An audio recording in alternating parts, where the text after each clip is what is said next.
One Veda among the four Vedas is dedicated to this. This is called as Atharvaveda, where it's about learning to use energies towards your benefit and other people's detriment. You've heard of words like black magic, voodoo and billi shunyam and whatever else you call it, where people have learned to use energies to cause harm to someone else. Once you energetically try to influence somebody for some benefit of your own, now this will be the worst karma because the impact of this goes very deep into you because you're employing your energies to do this. Those of you who find some dramatic changes happening in your life because of initiations, you must take care.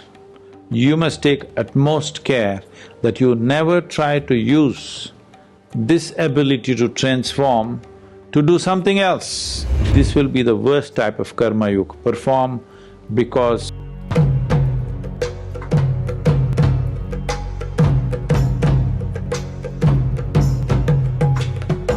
Sadhguru, one question on karma. She's So, can good karma cancel out bad karma? And what did you do today? I'm asking for humanity, not for myself. And is our life predestined or can we change it by karma? And what is good karma?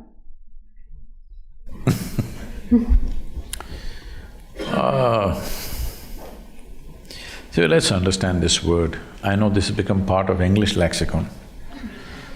Karma is an English word now. The word karma means action.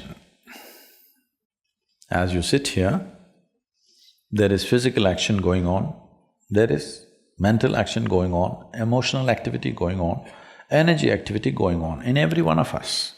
Whether you're awake or asleep, four dimensions of karma are happening all the time. Since you woke up today morning, except for that bad karma you did no, you don't have to reveal that Since you woke up today morning till this moment, just a few hours, how much of these four dimensions of karma did you perform consciously? Should I answer? I was not conscious while performing my actions, they just happened. I'm saying for almost every human being is well below 1%. If you take in a day, well below 1%. So when 99% of your actions are accidental or unconscious, you do one thing, you just drive here. Here the traffic is very slow, it's safe to try this experiment. 99% of the time, just close your eyes and simply sit like this. Once in a way, handle the steering. Let's see where you will be in 5 minutes. This is a disaster of human life. So you must understand this. This is the most profound dimension of Eastern cultures that we told you your life is your karma. This means your life is your making. There is no manager sitting… I'm not talking about you guys. There's no manager sitting up there and managing you. Your life is your karma. The way you do it is the way it happens. There is no other way.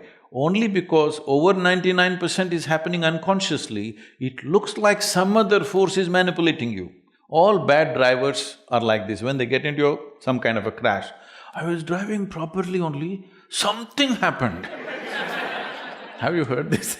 Something happened, something supernatural happened and I crashed my car. No, you're just a dumb driver. So the same thing goes for life. The same thing goes for life that we constantly reminded you. Now in this generation, it's lost in probably maybe your mother or let's say your grandmother's generation, if they sit down, stood up, they said karma, prarabdha, mukti, moksha. These are proper day-to-day conversation, not spiritual conversation. Yes or no? Every day.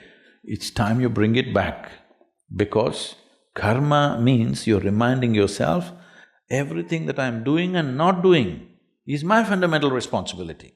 If you ask me, people have been asking, I have not articulated this till recently, but some people have been asking me, so I'm these days talking to them and I'm saying, what is the mission? They ask me. I say, the mission is just this, religion to responsibility.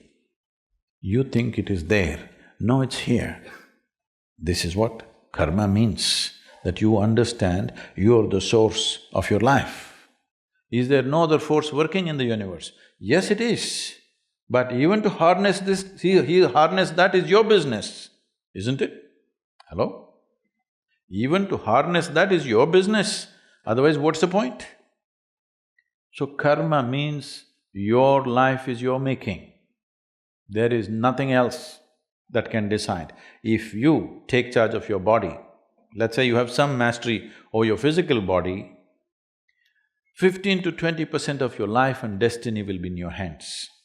If you take charge of your mental process, 50 to 60% of your life and destiny will be in your hands. If you take charge of your basic life energy into your hands, 100% of your life and destiny will be in your hands. Every young person must first explore this dimension before you step out into the world and mess other people. Yes, very important. But what is the fix for the morning's bad karma? You must understand, karma is not like reward and punishment system. It is just residual memory within yourself. Everything, every thought, every emotion, every action, every moment that you do, in some way is recorded into this. This memory creates a tendency for you because so much memory is gathered, naturally, it's like software, you're writing unconscious software every moment. See, if you walk from here to here, I'm telling you, there are at least 25 different kinds of smells. You're not conscious unless something is very strong, acute, in some way, in a positive or negative way, then you will notice, otherwise you're not noticing. You will see if a dog passes, he's just figuring out you, what you have done, what you have not done, your good karma, bad karma, everything is just figuring out. Yes or no? You also are conscious, your system also is perceiving it because your neurological system is far more superior to the dog's neurological system. Do you agree with me? Hello? Dog lovers, is it okay? Human neurological system is far more advanced than any other creature, you also capable. But because of cerebral activity, you're missing it. You do one thing, just go live in the jungle for some time, you will see suddenly your sense of smell. You just know everything just by raising your nose a little bit, sticking your nose out, you just know what's coming, what's going. You will see in the villages in India, they'll say it's going to rain today, you understand? Nothing, no sign of rain, no cloud, no nothing. He'll simply… and he'll say it's going to rain today, and it will, because the changes are happening in the atmosphere. So, because of this unconscious nature, if you walk from here to here, these 25 smells, for example, are all recorded in the system. And all like this, visual inputs, audio inputs, everything is recorded. Depending upon the type of material you've taken in, slowly you'll develop an unconscious tendency. Suddenly you'll like this, not something else, because of the kind of inputs you have taken in. These tendencies, traditionally, because you're coming from the scripture, traditionally we call this vasanas. Vasana is a very good expression because vasana literally means smell. So, depending upon the type of smell, accordingly you draw that type of life towards you or you move in that direction, that's what they're trying to say. But this is essentially, to put it in modern terminology, you're building an unconscious software, so naturally it begins to function in a certain way. It doesn't matter what is the software, can you rewrite it? Of course you can. That is also your karma. So will you allow unconscious activity that you have performed to rule the nature and destiny of your life, or will you make sure it is the conscious activity that you perform which will rule the destiny of your life? This is something you have to decide. Karma means action. there are four types of action: physical, mental, emotional and energy.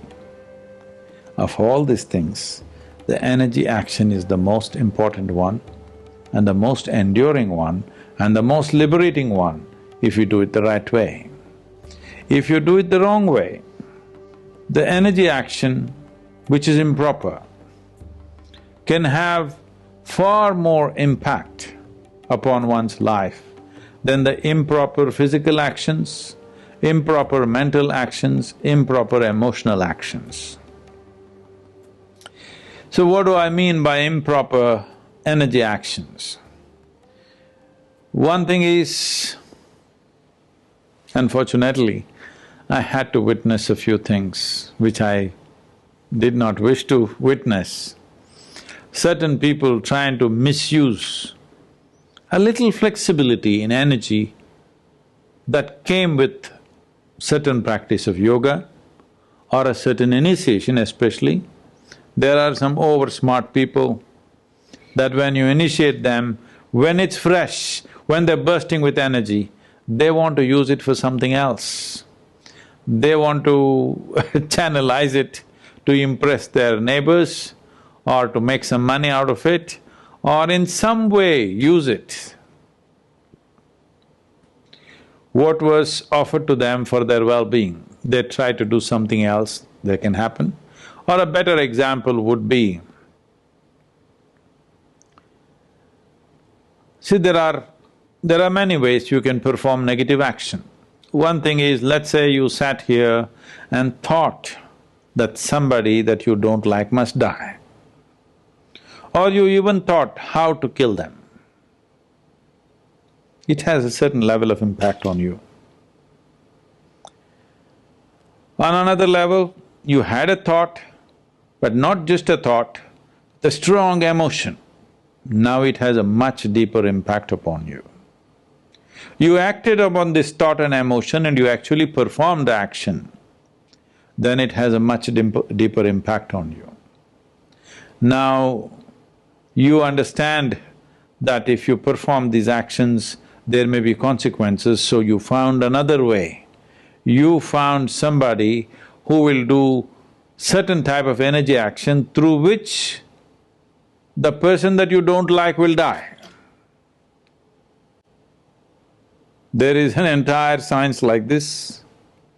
One Veda among the four Vedas is dedicated to this is called as Atharvaveda, where it's about learning to use energies towards your benefit and other people's detriment. You've heard of words like black magic, voodoo and billi shunyam and whatever else you call it, where people have learned to use energies to cause harm to someone else.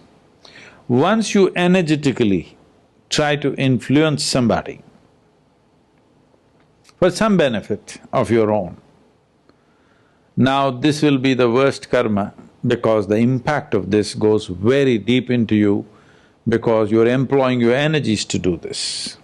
This is the reason why even to initiate you into a simple process like Shambhavi, I am asking you to take this step of being a mother to the world so that you never misuse this, you see everybody as yours.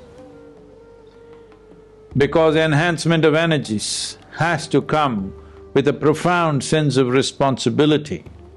Enhancement of energies has to happen with deeper dimension of inclusiveness.